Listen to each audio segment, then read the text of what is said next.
I wish to remind the House that the following horrendous, terrible incident in Southport on the 29th of July, a suspect is awaiting trial, having been charged with multiple offences. That means the House sub judice resolution is engaged and references should not be made to the case. I know that all honourable members wish to see justice done in this case. It is therefore of paramount importance that nothing is said in this House which could potentially prejudice a proper trial or lead to it being abandoned. I know it can be frustrating when we can see reports in the media of the matters that we are not free to discuss here. But that arises from Parliament's constitutional relationship with the courts. More importantly, at the heart of this case are 3 young girls. We all want to see justice done for them and for their families, and for others injured in and affected by this appalling incident. Speculation about the cases, including comments made in this House, could seriously risk prejudicing proceedings. I know that none of us would ever wish to do that. Therefore, it would be wrong of me to exercise a waiver in this case, and members should not refer to it or risk prejudicing this case. Of course, I understand that members have legitimate questions about the circumstances surrounding this case. There will be no doubt wanting ministers to commit that they will come to the House and answer those questions once the legal proceedings are concluded. I give my assurance that I will ensure there are ample opportunities to do so. My understanding is that this trial is expected to start in January, and if members have questions about the operation and the decision on sub judice's resolution, they can speak to the clerks and the Speaker's Council. In the meantime, our thoughts are with the family and friends of Bibi, Elsie and Alice, and all of those who were injured and affected on this horrendous day. Before I call the Prime Minister, I would like to mark the fact that this is the last time the Right Honourable Member for Richmond and Northallerton will appear at the dispatch box during PMQs. There's a bit more to do afterwards, but he has spoken at this dispatch box as Chancellor of the Exchequer, the Prime Minister, Leader of the Opposition, and after today, we all look forward to his continued contributions from the backbenches. We wish him and his family well in the future endeavours. And I say personally, thank you for a working relationship. We now come to Prime Minister's questions. I call Katrina Murray. Mr. Speaker.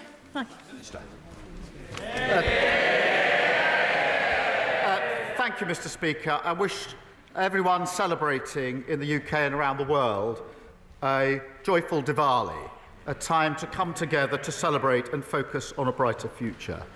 Last Diwali, the Leader of the Opposition and his family lit the deers outside 10 Downing Street. It was a significant moment in our national story.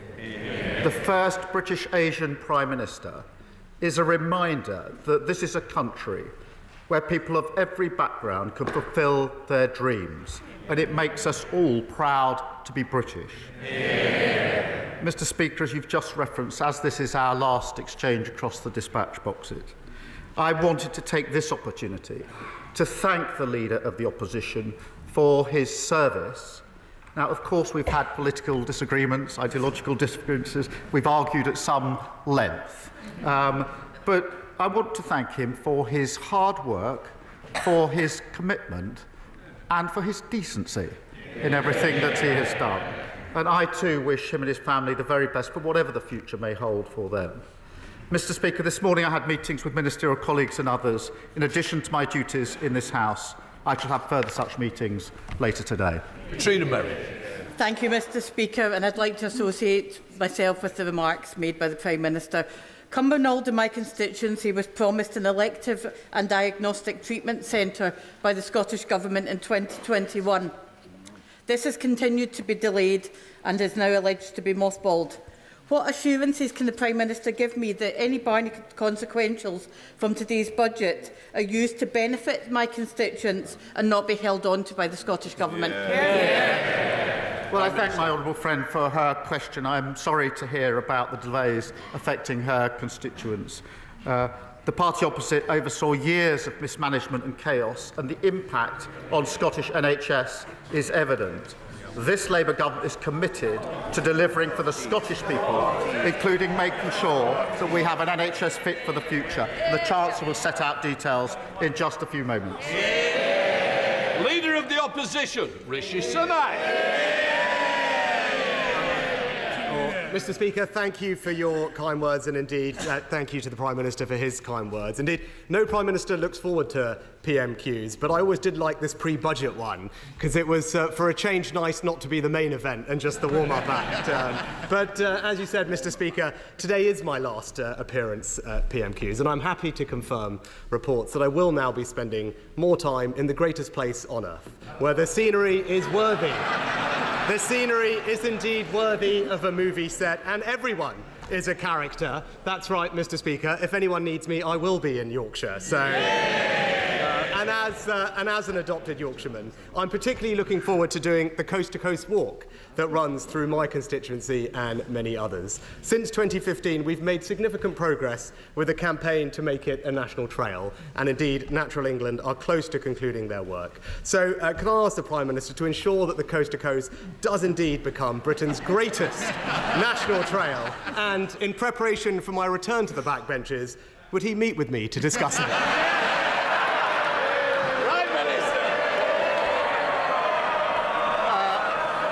Mr. Speaker, I thought he was about to ask me to join him on the walk. But certainly, I will meet him, and it is an important point. Mr. Speaker, that is very kind of the Prime Minister. I know he's. I know he's partial to the Lake District, but perhaps we can tempt him over to our end as well. Now, Yorkshire is not just famous for its walks, but also for being home to some of England's greatest cricketers. Now, sadly, no one's going to put me on that list, Mr. Speaker, but who knows? I've got a lot more time to practice now. So, but cricket does have the power to bring people together from all communities and give them fantastic opportunities, as shown so powerfully by Andrew Flintoff's recent documentary.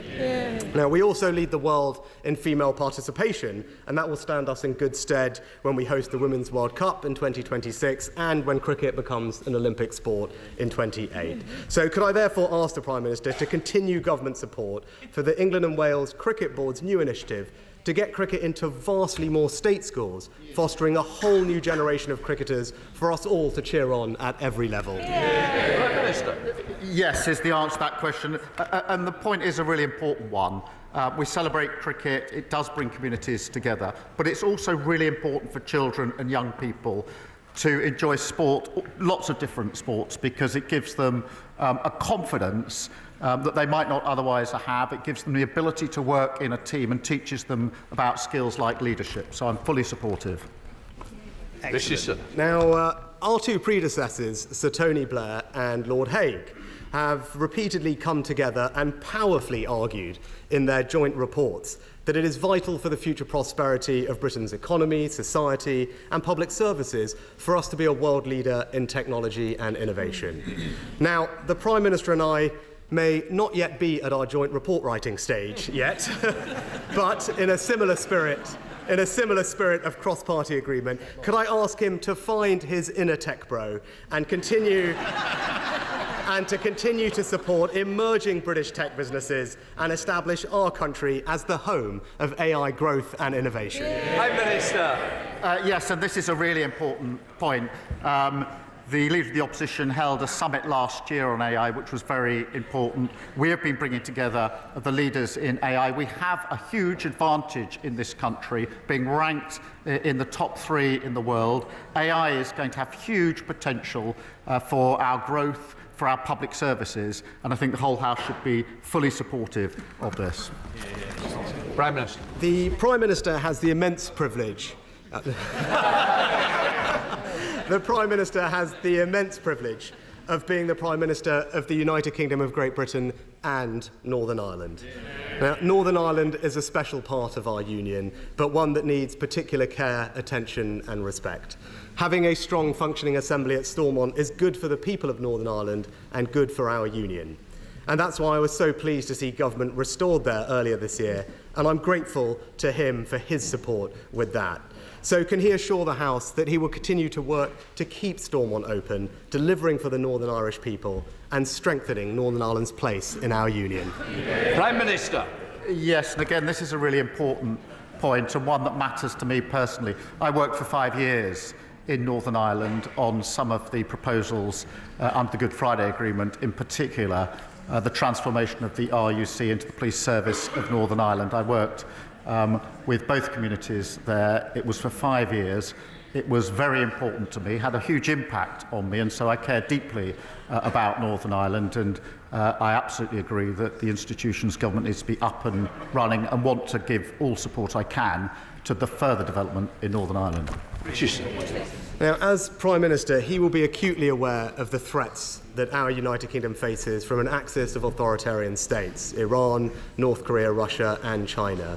And in particular, I'm proud of the way that this House has united in standing up to Russian aggression in Ukraine. And I know that we will never waver in our commitment to the Ukrainian cause.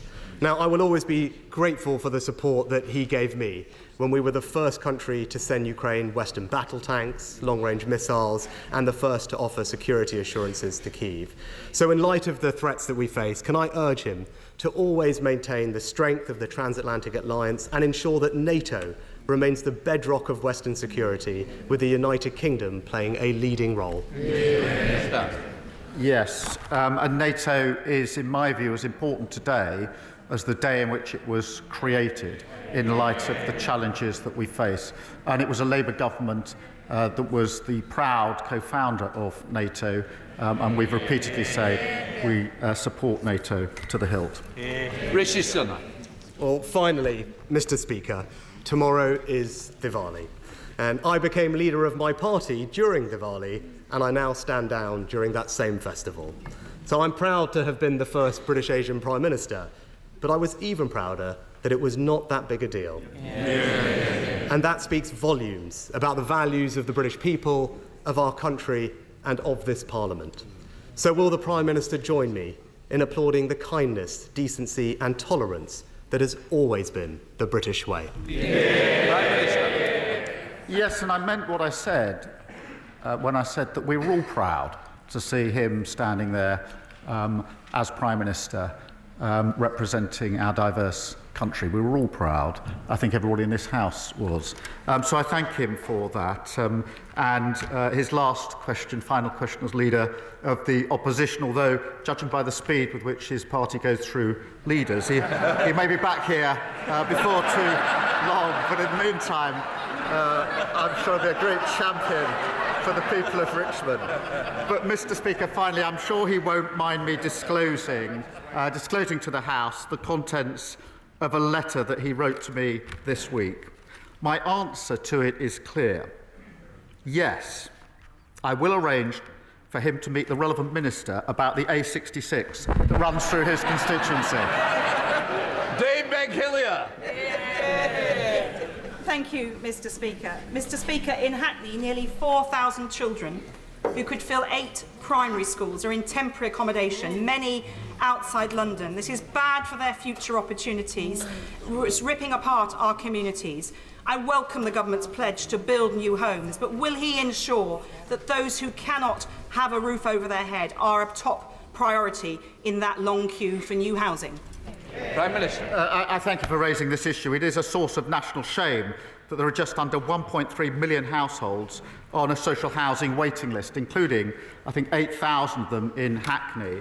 The best way to tackle overcrowding and meet housing need is to build the homes this country needs, and that's why we will deliver the 1.5 million homes over this Parliament, and the Chancellor will set out further details in just a moment. Leader of the Liberal Democrats, Sir Ed Davey. Thank you, Mr. Speaker. Can I associate myself with your remarks and the remarks of the Prime Minister about the right honourable gentleman, the member for Richmond and Northallerton, and thank him for his service and wish him and the whole country a happy Diwali. Despite our political differences, I've always felt a certain kinship since the general election, when he was the only other party leader to get as wet as I did.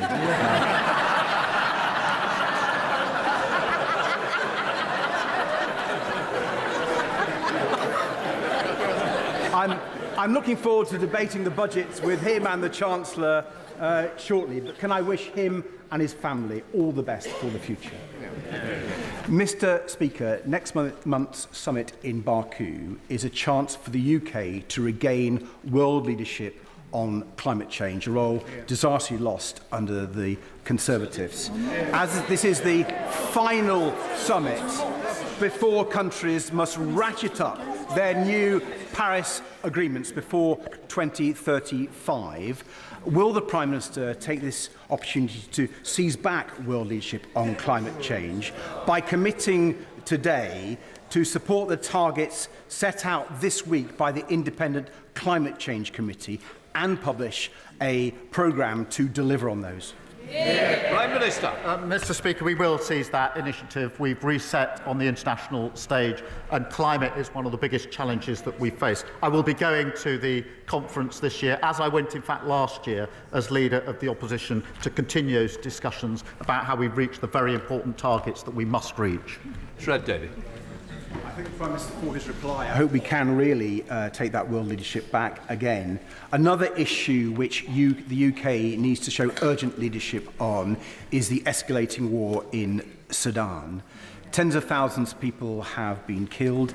11 million Sudanese have had to flee from their homes, Mr. Speaker. The reports of mass killings and horrifying sexual violence against women are truly stomach-churning. So when the UK takes over presidency of the UN Security Council this Friday, will the Prime Minister make it a priority to secure a new resolution on preventing future atrocities, including a no-fly zone to stop the Iranian drones? Prime Minister. Well, I thank him for raising this, because it is an important issue and I don't think we discuss it enough in this House. We continue to see mounting evidence of appalling atrocities against civilians and unacceptable restrictions on humanitarian access, and working with international partners, including as penholder, as he knows, at the UN Security Council to end the violence, secure humanitarian access and ensure the protection of civilians is a major priority. Rachel Baskin. Thank you, Mr. Speaker. It is this Labour government in setting up a child poverty task force which is determined to move 4.3 million children in poverty today into a better future. However, we also inherited 2.1 million older people in poverty. So will my right honourable friend, the Prime Minister, agree to setting up a pensioner poverty task force so that older people don't have to worry about paying for their housing, food and heating costs, and ensure that they have dignity in later life? Prime Minister. Mr. Speaker, the scale of poverty that we inherited in this country is truly appalling, with over 4 million children now growing up in low-income families. We'll deliver on a manifesto commitment to tackle child poverty, as we did last time in government, and we'll publish our strategy in the spring. Colin Denny. Thank you, Mr. Speaker. The ICJ has mandated that Israel ensures access to life-saving aid in Gaza under Article 2 of the Genocide Convention, yet the Israeli government has voted to effectively block its delivery. As a human rights lawyer, does the Prime Minister agree that banning UNRWA is a breach of international law? And how much more evidence does he need before calling out what is happening as a genocide and acting in line with the UK's responsibilities as a signatory of the Genocide Convention? Minister. I'm very worried and concerned about the decision that's just been taken by the Parliament in relation to UNRWA. There's a humanitarian catastrophe in Gaza, and that decision will only make it much worse, which is why I've expressed my concern about it already before today and will continue to do so. It needs to be reversed. It needs to be reversed very, very quickly indeed. I have never described what's going on in Gaza as genocide. I do agree that all sides should comply with international law. Melanie Ward. Thank you, Mr. Speaker. Last month, a Scottish Government Health Minister was forced to apologise for waiting times in my area of Fife, where some patients wait more than 2 years for treatment. My constituents deserve so much better than this. Does the Prime Minister agree that the SNP must take responsibility for 17 years of failure? And if today's budget delivers a bigger block grant to Scotland, they must sort out the mess they have made of Scotland's precious NHS. Well, Mr. Speaker, this is the second time this has come up this afternoon in Prime Minister's questions. I hope the SNP are listening good and hard, because I'm sorry to hear her constituents have been waiting so many years for their medical treatment that they need. We are committed to the NHS, and the Chancellor will have a lot more to say about that in just a moment. Richard Tice. Thank you, Mr. Speaker.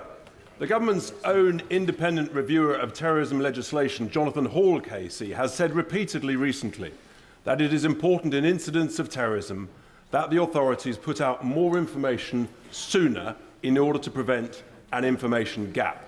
Does the Prime Minister agree? Prime Minister. Mr. Speaker, obviously I'll tread carefully in answering this question for the very reasons that you yourself set out at the beginning of this session. I think it's very important, first and foremost, that in all cases, including the particularly difficult case that the Speaker mentioned earlier, that the police and prosecutors are able to do their difficult job. And all of us in this House have a choice to make, including both candidates to be the next Tory leader. They can either support the police in their difficult task, or they can undermine the police in their difficult task. And I know which side I'm on. Rachel Blake. Thank you, Mr. Speaker. Minutes from here, in the communities of Victoria, Pimlico, Paddington and Covent Garden, there is an unprecedented rise in the number of people sleeping rough after 14 years of the Tory government. Will the Prime Minister update this House on the cross-departmental homelessness strategy? And does he agree with me that this Labour government has a once-in-a-generation opportunity to end rough sleeping for good? Prime Minister. Homelessness levels are far too high in this country. And we are developing a long-term strategy, working with mayors and local leaders to end homelessness once and for all. And taking action to tackle the root causes, Mr. Speaker, which is delivering the biggest increase in social and affordable house building in a generation. And we, of course, have picked up where the party opposite failed by abolishing no-fault evictions, preventing many renters ending up homeless.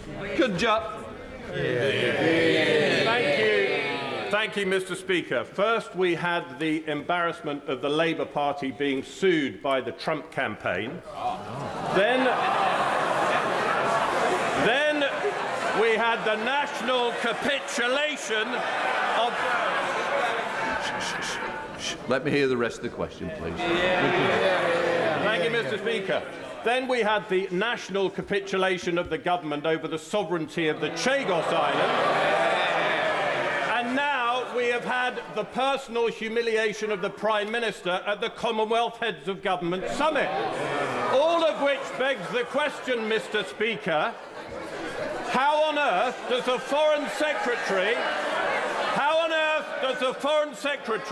still have the full confidence of the Prime Minister? Mr. Speaker, I was intending to say that he was an upgrade on his predecessor.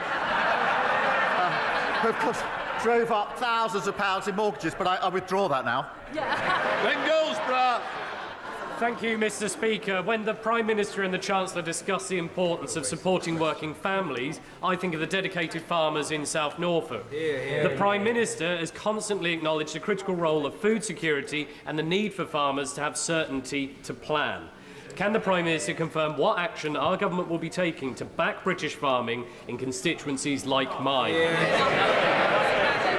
Prime Minister. Mr. Speaker, I welcome my honourable friend to his place. And talking of predecessors, no one did more damage to rural constituencies than his nearby predecessor, whose disastrous mini-budget crashed the economy and hurt his constituents. I do note that she's been tweeting the approval of the current Shadow Chancellor's attacks on the independent OBR, just showing the party opposite have learned absolutely nothing.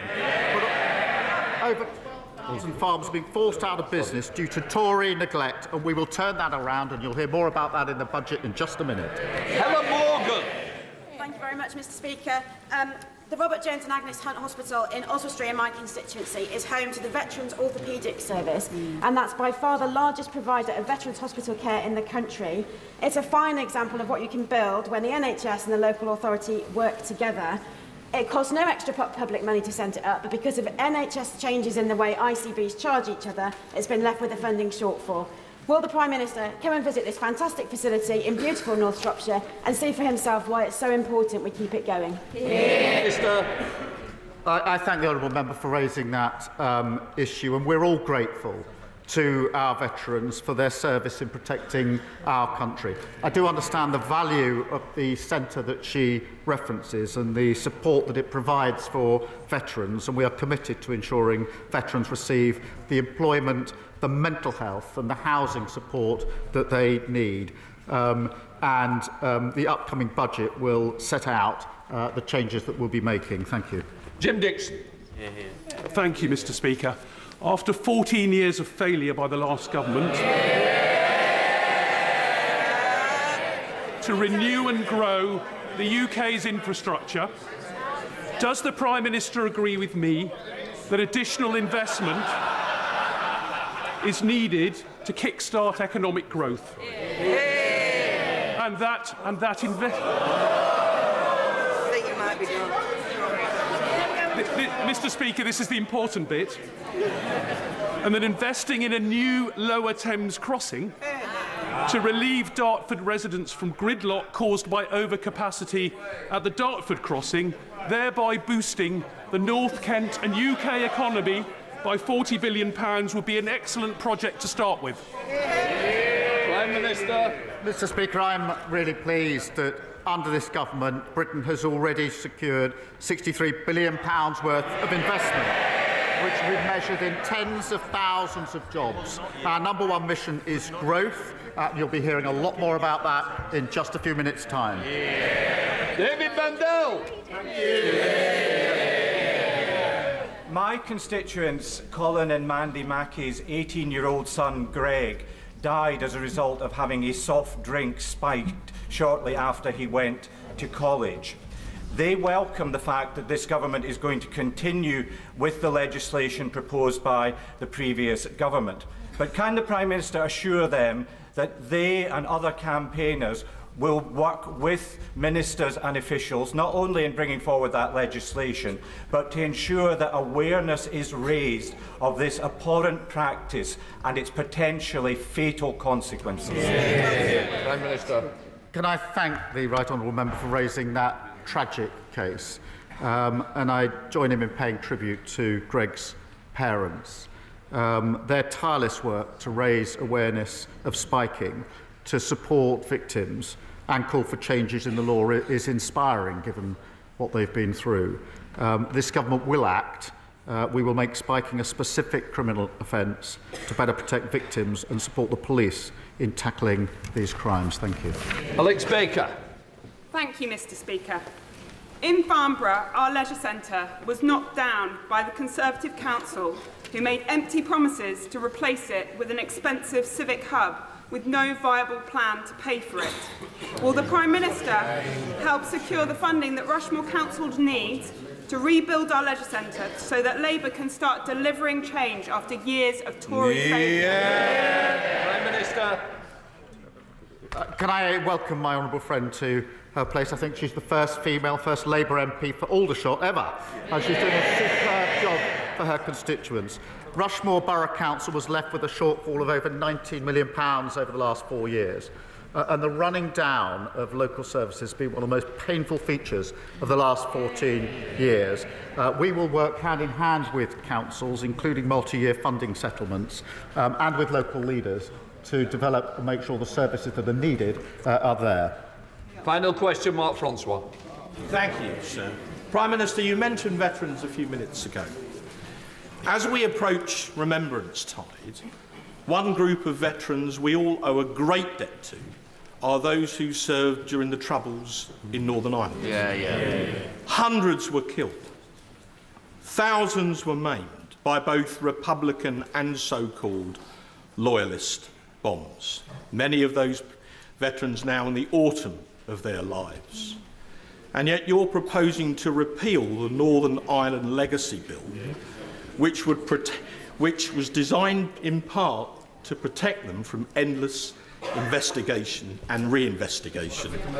Why, sir, are you throwing those veterans to the wolves to pander to Sinn Féin? Can I just say, the honourable member's been here for a long time. You is not me. I don't want it to be me. Please, Prime Minister. I'm not.